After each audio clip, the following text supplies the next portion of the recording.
Serial killer कई लोगों की हत्या क्यों करते हैं? इस पर वर्षों से गहराई से अध्ययन हुआ है, लेकिन अब तक कोई ठोस जवाब नहीं मिला है। हालांकि एक महत्वपूर्ण कारण बचपन का आघात और परिवार के सदस्यों, खासकर माता-पिता के साथ अस्वस्थ संबंध लगता है। इस सूची में हम उन प्रसिद्ध और कम प्रसिद्ध सीरियल किलर्स की जांच करेंगे, जिन्होंने अपनी हत्याओं के लिए अजीब और निरर्थक कारण दिए।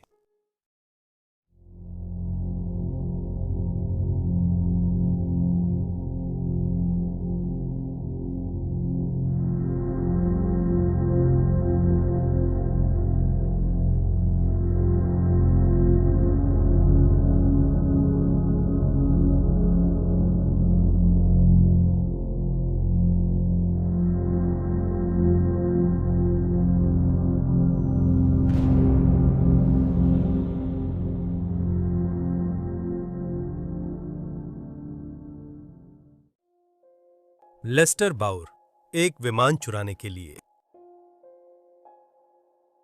लेस्टर बाउर एक कम चर्चित सीरियल किलर है, जिसने अंत तक अपनी बेगुनाही का दावा करता रहा। हालांकि उसके दोषी ठहराए जाने के लिए जो सबूत मिले थे, वे काफी ठोस थे, और हत्या करने का उसका मकसद इस सूची में सबसे अनोखे कारणों में से एक है।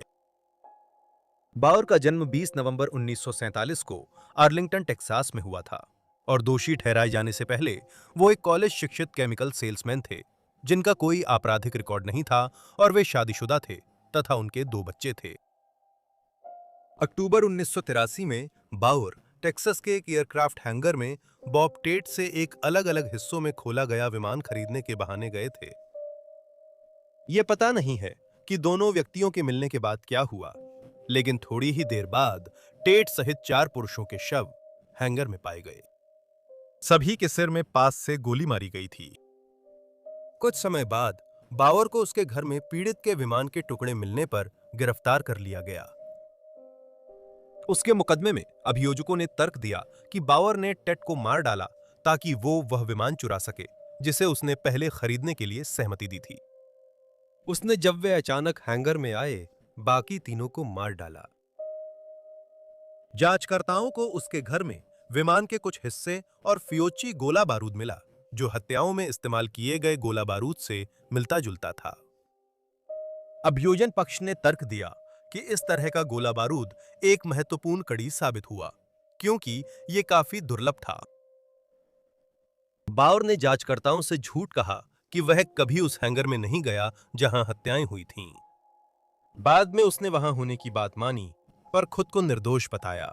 उसने कहा कि जब वह अपने खरीदे विमान को छोड़ गया था, तब वे लोग जिंदा थे। हालांकि सबसे अहम बात यह थी कि वो लेन देन की रसीद दिखाने में असमर्थ रहा।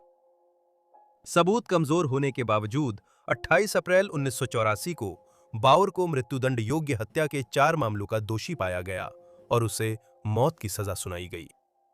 उसने विमान चुराने के लिए 4 निर्दोषों की हत्या की। सजा के बाद वकीलों ने तर्क दिया कि संभावित ड्रग तस्करी से जुड़ी महत्वपूर्ण जानकारी अभियोजन पक्ष ने छुपा ली थी और हत्याएं इससे जुड़ी हो सकती थीं, खासकर क्योंकि टेट का कोकीन बेचने का इतिहास था। बचाव पक्ष के वकीलों ने यह भी तर्क दिया कि फियोची गोला बारूद कोई दुर्लभ चीज नहीं थी और ये छोटे शिकार और अभ्यास के लिए बड़े पैमाने पर बेची जाती थी। कई अपीलों के बावजूद बावर की दोष सिद्धि बरकरार रही, भले ही अपराध स्थल से उसे जोड़ने वाले भौतिक सबूत जैसे कि फिंगरप्रिंट या चश्मदीद गवाह मौजूद नहीं थे। 3 जून 2015 को बावर को हंट्सविल यूनिट में घातक इंजेक्शन देकर मृत्यु दंड दिया गया और शाम 6:36 बजे उसे मृत घोषित कर दिया गया, कुछ घंटे बाद जब संयुक्त राज्य सुप्रीम कोर्ट ने उसकी आखिरी अपील खारिज कर दी थी। अपने अंतिम बयान में बावर ने परिवार, दोस्तों और वकीलों को धन्यवाद कहा और बोला, मैंने डटकर संघर्ष किया और अपना विश्वास बनाए रखा। मैं अलविदा नहीं कहूंगा, मैं बस इतना कहूंगा, फिर मिलेंगे। मैं तुमसे बहुत प्यार करता हूं। उसका मामला या तो 4 लोगों की हत्या का सबसे बेवकूफी भरा कारण है या न्याय की बहुत बड़ी चूक। डाना ग्रे जूते खरीदने के लिए। डाना ग्रे एक बेहद दुर्लभ सीरियल किलर है। सिर्फ इसलिए नहीं कि वो एक महिला है, बल्कि इसलिए भी क्योंकि उसने अपनी खर्च करने की आदत को पूरा करने के लिए हत्या की थी। डाना का जन्म 6 दिसंबर 1957 को कैलिफोर्निया में बेवरली जॉयस हेड्जेल और रसल आर्मब्रस्ट के यहां हुआ था। उसकी मां पूर्व ब्यूटी क्वीन और एमजीएम की उभरती अभिनेत्री थीं, जिन्हें आक्रामक और घमंडी कहा जाता था। शादी टूट गई और डाना अपनी मां के साथ ही रही। उनका रिश्ता उतार चढ़ाव भरा था, लेकिन मां को कैंसर होने पर डाना ने मां की देखभाल करने वाले मेडिकल स्टाफ से इतना प्रभावित होकर नर्स बनने का फैसला किया। आखिरकार उसकी मां का निधन हो गया और डाना अपने पिता के साथ रहने लगी और बाद में उसने नर्स के रूप में काम करना शुरू कर दिया। अक्टूबर 1987 में डाना ने टॉम ग्रे से शादी की, लेकिन शादी के कुछ ही समय बाद डाना का खर्चा बेकाबू हो गया और उस पर काफी कर्ज चढ़ गया। ये शादी ज्यादा नहीं चली। 1993 की शुरुआत में डाना टॉम को छोड़कर अपने दोस्त और प्रेमी जिम विल्किंस के साथ रहने लगी और जून में तलाक के लिए अर्जी दी। इसके तुरंत बाद डाना को दर्द निवारक दवाएं हड़पने करने पर नौकरी से निकाला गया और उसने अपने पूर्व पति के साथ दिवालियापन के लिए अर्जी दी। पैसों की तंगी में कभी दयालु नर्स ने हत्याएं शुरू कर दी। 14 फरवरी 1994 को डाना ने 86 वर्षीय नॉर्मा डेविस की हत्या कर दी, जो एक बुजुर्ग महिला थीं, जिनके साथ वो रहती थीं। नॉर्मा घर में मृत मिली। उन्हें गला घोंटकर और 11 बार चाकू मारकर हत्या की गई। सिर्फ कुछ हफ्ते बाद 28 फरवरी को कैनियन लेक में एक और हत्या हुई, जब 66 वर्षीय जून रॉबर्ट्स गला घोंटे और डिकेंटर से पीटे हुए पाई गईं। दोनों मामलों में पुलिस ने पाया कि हत्यारे ने पीड़ितों के घर से कीमती सामान व क्रेडिट कार्ड चुराए।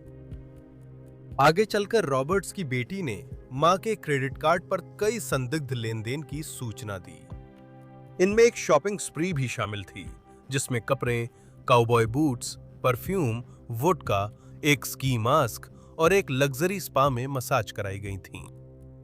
कार्ड का इस्तेमाल करती देखी गई महिला का विवरण पुलिस को दिया गया। उसका वर्णन एक छोटी कद की, अच्छे कपड़े पहनने वाली, सुनहरी बालों वाली महिला के रूप में किया गया, जो एक भूरे रंग की कैडिलैक चलाती थी। उसके साथ या तो एक छोटा लड़का या एक लंबा, काले बालों वाला आदमी था। 16 मार्च को डोरा बीब, 87 वर्ष की, उसके बेटे के शहर वाले कॉन्डो में हत्या कर दी गई थी। वो घर लौटी ही थी, तभी एक महिला ने दरवाजा खटखटाकर रास्ता पूछा। उसी दिन उसके बॉयफ्रेंड ने उसे मृत पाया। उसका गला घोंटा गया था और उसे एक स्टीम आयरन से पीट कर मार डाला गया था। कुछ घंटे बाद एक युवा अच्छे कपड़े पहने महिला ने बीबे के बैंक खाते से $1,700 निकाले। अगले दिन डाना ग्रे गिरफ्तार हुई। 58 वर्षीय डोरिंडा हॉकिंस ने बताया कि कैसे वो ग्रे के जानलेवा हमलों का लगभग शिकार बन गई थीं। 10 मार्च 1994 को डोरिंडा लेक एल्सिनोर, रिवरसाइड काउंटी की एक प्राचीन वस्तुओं की दुकान में काम कर रही थीं, जब सुनहरे बालों वाली एक युवती उनसे कुछ सामान के बारे में मदद मांगने आई। इस महिला, जिसकी बाद में ग्रे के रूप में पहचान हुई, ने हॉकिंस का गला फोन की तार से घोंटने की कोशिश की और उनके पर्स से $5 व कैश रजिस्टर से $20 चुरा लिए। सौभाग्य से डोरिंडा इस हमले में बच गईं और जासूसों को ग्रे का हुलिया बता सकीं। उन्हें याद है कि बेहोश होने से पहले उन्होंने आखिरी बार अपने हमलावर की शांत आवाज सुनी थी, जो कह रही थी, आराम करो, बस आराम करो। गिरफ्तारी के बाद ग्रे ने चोरी स्वीकार की, लेकिन महिला की हत्या से इनकार किया। मैं खरीदारी के लिए बेताब थी, उन्होंने जासूसों को बताया। खरीदारी से मुझे सुकून मिलता है। 1988 में उन्होंने बयान बदलकर खुद को दोषी माना और बीबे, रॉबर्ट्स की हत्या व हॉकिंस की हत्या के प्रयास को स्वीकार किया। दोष स्वीकार समझौते के तहत जज ने 36 वर्षीय ग्रे पर तीसरी हत्या का आरोप नहीं लगाने पर सहमति दी। उन्हें बिना पैरोल की संभावना के उम्र कैद की सजा सुनाई गई। डाना अभी सेंट्रल कैलिफोर्निया वुमेन्स फैसिलिटी में है। क्या सिर्फ शॉपिंग स्प्री के लिए यह सब इसके लायक था? इसका जवाब बिल्कुल नहीं है। Richard chase, the UFOs made me. बहुत कम सीरियल किलर रिचर्ड चेज जितने सैडिस्टिक और क्रूर हैं, जिन्होंने कम से कम 6 लोगों की बेहद बुरी तरीके से हत्या की थी। सैक्रामेंटो के वैम्पायर कहे जाने वाले चेज एक मानसिक रूप से परेशान व्यक्ति था और उसने अपनी हत्याओं की श्रृंखला के लिए यूएफओ को जिम्मेदार ठहराया था।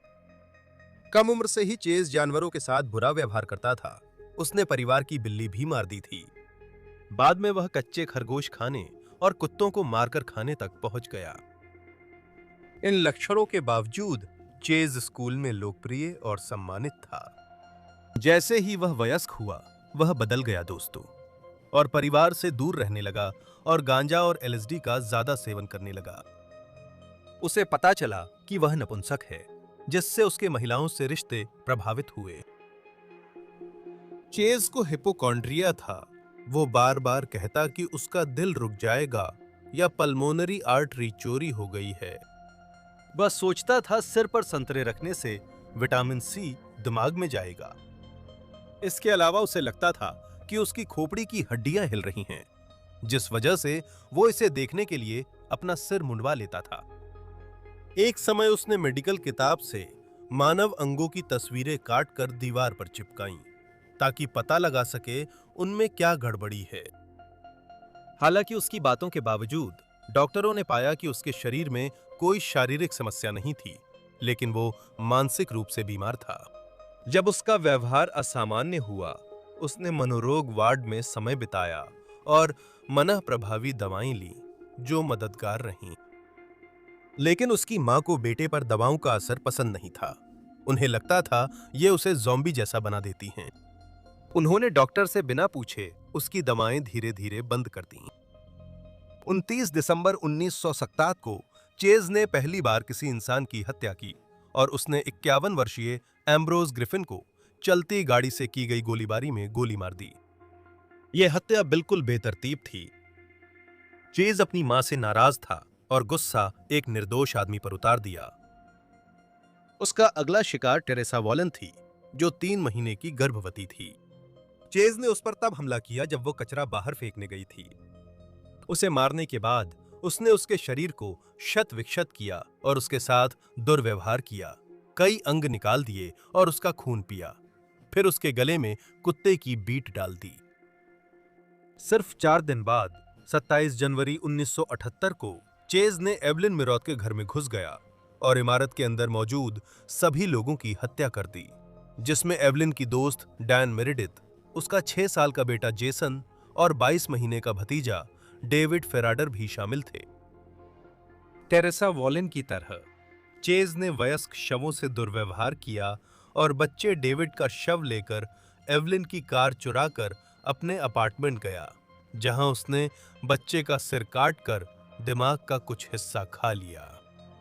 इसके बाद उसने शव को कचरे के डिब्बे में फेंक दिया। बाद में जब उससे पूछा गया कि उसने ऐसा क्यों किया, तो चेज ने दावा किया कि उसने ऐसा इसलिए किया क्योंकि उसे भूख लगी थी। हत्या के बाद चेज तुरंत गिरफ्तार हुआ, लेकिन वह पुलिस व मनोचिकित्सक से सहयोग नहीं कर रहा था और मामला अदालत पहुंचा। पूरी कार्यवाही में चेज ने झूठा दावा किया कि वह यहूदी है।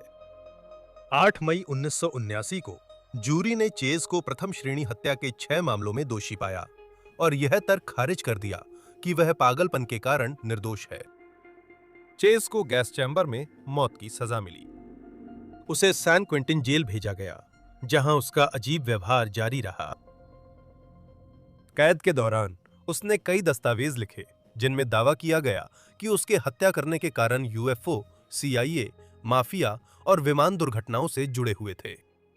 एक दस्तावेज में चेस ने कहा कि यूएफओ इंटेलिजेंस ने उसकी हत्या की वारदातें शुरू होने से 6 महीने पहले उसका पीछा शुरू किया था। उसने कहा कि वह यूएफओ क्लोनिंग प्रयोगों से पैदा हुआ और उसकी मां उसे 1 साल की उम्र से गुप्त रूप से जहर दे रही थी। चेस ने बताया कि उसके माथे पर जन्म से स्टार ऑफ डेविड का निशान था और दावा किया कि यह यूएफओ क्लोनिंग प्रयोग का नतीजा है। 1979 के अंत में उसने सोचा कि वो अपनी मौत की सजा के खिलाफ अपील करे, क्योंकि उसे विश्वास था कि हत्याओं के वक्त उसकी जान खतरे में थी और कैलिफोर्निया कानून उसके कृत्यों को सही ठहरा सकता है। फिर भी अपील दायर नहीं हुई थी। शुक्र है उसे कभी यह मौका नहीं मिला, क्योंकि 26 दिसंबर 1980 को सुबह 11:05 पर चेज को सैन क्विंटिन की अपनी जेल की कोठरी में मृत पाया गया। पोस्टमार्टम में पता चला कि उसकी मौत साइनोक्वान की ओवरडोज से हुई, जो अवसाद और मतिभ्रम की दवा है। चेज ने सामान्य से 36 गुना ज्यादा दवा ली और अधिकारियों को बताए बिना अपनी कोठरी में गोलियां जमा कर रहा था। बिस्तर के पास लिखावट से भरे कागज के 4 पन्ने थीं। 2 में खींचे वर्ग थे जो किसी अज्ञात कोड से भरे थे। बाकी 2 पन्नों पर एक संदेश था जिसमें चेस ने इशारा किया था कि वो कुछ गोलियां निगल सकता है जिससे उसका दिल धड़कना बंद हो सकता है। रिचर्ड चेस को हत्याओं के वक्त मानसिक रूप से स्वस्थ समझा गया क्योंकि उनमें पूर्व नियोजन था। क्या एक मानसिक रूप से स्वस्थ व्यक्ति कहेगा कि यूएफओ की वजह से उसने 6 निर्दोष लोगों की हत्या की? यह संभावना नहीं लगती। डेनिस निल्सन, कृपया मत जाइए। डेनिस निल्सन एक कुख्यात स्कॉटिश सीरियल किलर और नेक्रोफाइल था जिसने 1978 से 1983 के बीच नॉर्थ लंदन में अपने 2 घरों में कम से कम 12 युवकों की हत्या और यातना दी थी। वह आमतौर पर बेघर लोगों और समलैंगिक पुरुषों को निशाना बनाता था जो अक्सर उससे बारों या सार्वजनिक परिवहन में मिले अजनबी होते थे। नेल्सन अपने शिकारों को शराब या ठहरने की जगह का लालच देकर अपने घर लाता था। नेल्सन की पहली हत्या उसके और डेविड गैलाचान के रिश्ते के टूटने के 18 महीने बाद हुई थी। ब्रेकअप नेल्सन की जिंदगी का बड़ा मोड़ था जिससे उसका अकेलापन बढ़ा और आखिरकार वो हत्याओं के सिलसिले पर उतर आया। 29 दिसंबर 1978 को नेल्सन ने एक युवा आदमी को अपने घर बुलाया, लेकिन अगली सुबह वो उस आदमी के फिर से उसे अकेला छोड़कर जाने का सामना नहीं कर सका। तो उसे अपने पास रखने के लिए उसने उस आदमी का गला घोंट दिया और उसका सिर पानी से भरे बाल्टी में डालकर उसे डुबो दिया। उसके बाद उसने लाश को धोया और उसे अपने बिस्तर पर वापस रख दिया और अगली रात उसी के साथ सोया और मृत शरीर का अपमान किया। उसने फिर लाश को अपने फर्श के नीचे 7 महीने तक छुपाकर रखा, फिर उसे निकालकर अपने पिछवाड़े के बगीचे में सड़ती हुई लाश को जला दिया और टायर जलाकर उसकी बदबू को छुपाया। यह उसके अगले 11 शिकारों के लिए बार बार अपनाया जाने वाला तरीका था। वो उनके शवों को अपने पास रखता था, फिर उन्हें काटता था और या तो उनके अवशेष जला देता था या उन्हें टॉयलेट में बहा देता था। लंदन के मूसवेल हिल में जाकर भी वो हत्या करता रहा जब तक मांस ने नालियां जाम नहीं कर दीं। जब नीलसन ने नालियों को खोलने के लिए एक विशेषज्ञ को बुलाया तो उसके भयानक अपराधों का खुलासा हुआ। गिरफ्तारी के बाद नीलसन ने अपनी हत्याओं के सिलसिले के बारे में विस्तार से जानकारी दी और 15 युवकों की हत्या और 7 अन्य की हत्या की कोशिशों को कबूल किया। उसने अपने कामों पर पछतावा नहीं जताया। मुकदमे में पहले कबूलनामों के बावजूद उसने खुद को निर्दोष बताया और मानसिक दोष के कारण उसकी आपराधिक जिम्मेदारी घटी हुई थी, ये दावा किया। हालांकि भौतिक सबूत बहुत अधिक थे और इसमें एक खाना पकाने का बर्तन भी शामिल था जिसका इस्तेमाल निल्सन ने खोपड़ियों को उबालने के लिए किया था। और 3 नवंबर 1983 को निल्सन को उम्र कैद की सजा सुनाई गई जिसमें कम से कम 25 साल तक पैरोल के लिए पात्रता नहीं थी। दिसंबर 1994 में इसे बदलकर ऐसी उम्र कैद की सजा कर दिया गया जिसका मतलब था कि निल्सन कभी जेल से रिहा नहीं होगा। उसने ये सजा स्वीकार कर अपील नहीं की। निल्सन ने इतने घिनौने अपराध क्यों किए? उसके अपने डरावने शब्दों में उसने अपने शिकारों को मारने और उनके शवों को रखने का कारण यह बताया कि वो अकेलेपन को सहन नहीं कर सकता था। वह चाहता था कि जिन युवाओं को वह चुनता है वे उसे न छोड़े, इसलिए उसने उन्हें रोकने की योजना बनाई। उसने यही कहा था, जब काम के दबाव, सामाजिक अकेलेपन की तीव्र पीड़ा और गहरी निराशा में होता हूं, तो मैं मजबूरी में वास्तविकता से अस्थायी रूप से बचने के एक साधन की ओर आकर्षित हो जाता हूं। यह मैं अधिक मात्रा में शराब लेकर और स्टीरियो म्यूजिक सुनकर हासिल करता हूं, जिससे मेरा मन आनंद, खुशी और आंसुओं से भरी एक ऊंची भावनात्मक अवस्था में पहुंच जाता है। यह पूरी तरह से एक भावनात्मक अनुभव है। मैं बचपन से अब तक के अनुभवों को फिर से जीता हूं और बुरी यादें निकाल देता हूं। शराब पीकर मैं खुद को अपनी अकेली जेल जैसे फ्लैट से बाहर निकलता महसूस करता हूं। मैं उन लोगों को भी साथ लाता हूं जिन्हें बाहर जाने की अनुमति नहीं होती, ताकि वे मेरे अनुभव और जज्बात साझा कर सकें। 35 साल जेल में बिताने के बाद 12 मई 2018 को डेनिस नील्सन ने ईस्ट यॉर्कशायर की एचएमपी फुल सटन जेल में तड़पते हुए दम तोड़ दिया। एड केम्पर, क्योंकि मैं अपनी मां से नाराज हूं। एडमंड नेमिल केम्पर एक अमेरिकी सीरियल किलर है जिसे मई 1972 से अप्रैल 1973 के बीच 7 महिलाओं और एक लड़की की हत्या के लिए दोषी ठहराया गया था। केम्पर का जन्म 18 दिसंबर 1948 को बरबैंक, कैलिफोर्निया में हुआ। बचपन में वह पिता के करीब था और 1957 में माता-पिता के तलाक से गहरा प्रभावित हुआ। वो अपनी मां के साथ रहा, जिनसे उसका रिश्ता बहुत खराब था। वो मानसिक रूप से अस्थिर, हावी शराबी थी, जो अपने बेटे को अक्सर तुच्छ समझती, अपमानित और दुर्व्यवहार करती। साथ ही उसके विशालकाय शरीर का मजाक उड़ाती थी। 13 साल की उम्र में वो 6 फीट 4 इंच लंबा था। उसकी मां ने स्नेह नहीं दिखाया, डरती थी कि वह समलैंगिक हो जाएगा और कहा कि कोई महिला उससे प्यार नहीं करेगी। उसकी मां द्वारा किया गया यह निर्दयी और अपमानजनक व्यवहार केम्पर पर ऐसे तरीकों से असर डाल गया जिसकी किसी ने कल्पना भी नहीं की थी। कम उम्र में ही उसकी क्रूरता दिखी जब उसने अपनी पालतू बिल्ली को जिंदा दफनाया, बाहर निकालकर उसका सिर काटा और कील पर टांग दिया। हालात तब और खराब हो गए जब 14 साल की उम्र में वो दादा दादी के साथ सिएरा नेवादा की तलहटी में उनके रैंच पर रहने चला गया। वहां रहने के 1 साल से भी कम समय बाद 15 साल की उम्र में केम्पर ने एक बहस के बाद अपनी दादी को राइफल से मार डाला। उसने पहले सिर में 1 बार गोली मारी, फिर पीठ में 2 बार और कई बार चाकू से गोदा। उसके दादा लौटे तो केम्पर ने उन्हें ड्राइववे में गोली मार दी। घटना के बाद केम्पर ने मां को कॉल किया, जिन्होंने पुलिस से संपर्क करने को कहा। पुलिस से पूछताछ में केम्पर ने बताया कि वो दादी को मारने का अनुभव करना चाहता था। बाद में केम्पर ने कहा कि उसने दादा को इसलिए मारा क्योंकि उसे लगा वे उस पर नाराज होंगे। अधिकारियों को हैरानी हुई कि 15 साल का लड़का इतनी बेरहमी से हत्या कर सकता है और अदालत के मनोचिकित्सकों ने केम्पर में पैरानॉइड स्किज़ोफ्रेनिया का निदान किया। उसे तास्काडेरो स्टेट हॉस्पिटल भेजा गया, जो सैन लुइस ओबिस्पो काउंटी में मानसिक रूप से बीमार अपराधियों के लिए अधिकतम सुरक्षा वाला अस्पताल है। हालांकि 18 दिसंबर 1969 को केम्पर के 21वें जन्मदिन पर उसे पैरोल पर रिहा कर दिया गया। अस्पताल के मनोचिकित्सकों की सिफारिशों के खिलाफ उसे उसकी मां की देखभाल में रखा गया। केम्पर और उसकी मां के बीच अपमानजनक रिश्ता जारी रहा। फिर उसने पैसे बचाए और एलामेडा में एक दोस्त के साथ रहने लगा। उसने एक 1969 फोर्ड गैलेक्सी भी खरीदी और जब वो इधर-उधर घूम रहा था तो उसने देखा कि काफी संख्या में युवा महिलाएं लिफ्ट मांग रही हैं और उसने उन्हें उठाना शुरू कर दिया। शुरू में बिना कोई नुकसान पहुंचाए उन्हें छोड़ देता था, लेकिन कुछ समय बाद उसे हत्या करने की यौन इच्छाएं महसूस होने लगीं, जिन्हें वो लिटिल जैपल्स कहता था। अपना हत्या का सामान कार में रखकर उसने आखिरकार इन इच्छाओं पर अमल किया।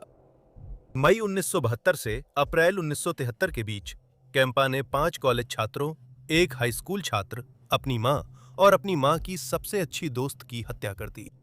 उसने अपनी मां की हत्या की जब वो रात को बाहर से घर लौटी। जब वह सो गईं, उसने उन पर क्लॉ हैमर से वार किया, पेन नाइफ से गला काटा, सिर धड़ से अलग किया, उसे एक शेल्फ पर रखा और 1 घंटे तक उस पर चिल्लाता रहा। उसने उनकी जीभ काट कर कचरा मशीन में डालने की कोशिश की। बाद में उसने मां की सबसे अच्छी दोस्त को भी मारकर दोनों की लाशें अलमारी में रख दी। गिरफ्तारी के बाद केम्पे ने अपने शिकारों के साथ किए गए कामों का विस्तार से खुलासा किया। उनमें से अधिकांश के सिर काट दिए गए थे, उनके शरीर के टुकड़े कर दिए गए थे और उनकी लाशों के साथ घिनौनी हरकतें की गई थीं। 7 मई 1973 को केम्पा पर प्रथम श्रेणी हत्या के 8 मामलों में आरोप लगाया गया। उन्हें सलाह दी गई थी कि मानसिक विक्षिप्तता के आधार पर खुद को दोषी न मानने की दलील दें। 1 नवंबर को केम्पा गवाही के लिए कटघरे में आए। उन्होंने समझाया कि उन्होंने पीड़ितों की हत्या इसलिए की क्योंकि वह उन्हें उद्धरण के अनुसार अपने लिए जैसे कोई संपत्ति हो चाहते थे। जूरी को यह समझाने की उनकी कोशिशों के बावजूद कि वह पागल हैं, जूरी ने केम्पा को मानसिक रूप से स्वस्थ और सभी आरोपों में दोषी करार दिया। केम्पर ने मौत की सजा की मांग की, खास तौर पर यातना देकर मौत की सजा मांगी। आखिरकार उसकी इच्छा पूरी नहीं हुई और उसे हर आरोप के लिए 7 साल से उम्र कैद तक की सजा सुनाकर कैलिफोर्निया मेडिकल फैसिलिटी वैकाविल भेज दिया गया। केम्पर को कई बार पैरोल नहीं मिली है और अब वह व्हीलचेयर पर हैं तथा डायबिटीज और कोरोनरी हृदय रोग से ग्रस्त हैं। वो कई किताबों, डॉक्यूमेंट्रीज और यहां तक कि गानों का भी विषय रहे हैं। लेकिन उसने हत्या क्यों की? लगता है उसकी महिलाओं से नाराजगी उसकी मां के कारण शुरू हुई। साक्षात्कारों में केम्पा ने कहा कि वह अपनी मां से झगड़ने के बाद शिकार की तलाश करता था और उसकी मां उसे उन महिलाओं से मिलवाने से मना कर देती थी जो उस विश्वविद्यालय में पढ़ती थीं। उसने याद किया, मां कहती थीं, तुम पिता जैसे हो, उनसे मिलने का हक नहीं। मनोचिकित्सकों ने और खुद केम्पा ने भी यह सुझाव दिया है कि वे युवतियां उसकी असली निशाना उसकी मां की जगह थीं।